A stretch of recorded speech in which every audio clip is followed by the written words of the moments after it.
Tim Densus 88 Anti Teror Polri menetapkan suami dari Siti Elina, wanita yang hendak menerobos Istana Presiden, menjadi tersangka, dilansir dari Tribun News. Suami dari Siti Elina diduga terlibat sejumlah tindak pidana terorisme. Kabak Danops Densus 88 Anti Teror Polri, Kombes Pol Aswin Siregar kepada wartawan pada Kamis 27 Oktober hari ini membenarkan hal tersebut. Aswin menuturkan bahwa penetapan tersangka pada suami Siti Elina ini berdasarkan pengembangan penangkapan terhadap Siti Elina sendiri. Hasilnya, sang suami diduga terlibat jaringan terorisme.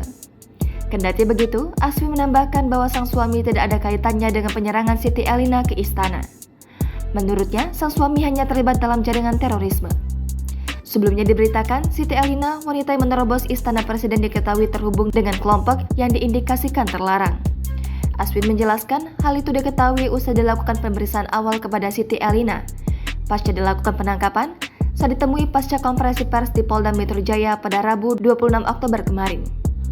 Selain itu, dari hasil pemeriksaan akun medsos tersebut, polisi, kata Aswin, juga menemukan adanya keterlibatan 2 orang lainnya. Adapun 2 orang tersebut belakangan diketahui berinisial BU dan JM yang merupakan bagian organisasi terlarang tersebut. Atas temuan ini, Densus 88 Anti Teror masih menganalisis keterhubungan dengan jaringan teroris atau jaringan kelompok lainnya sejenis. Selain itu, Aswin menerangkan pihaknya saat ini juga sedang mendalami motif Siti Elina menerobos Istana Presiden dengan menodongkan senjata api ke anggota Pas Pampres.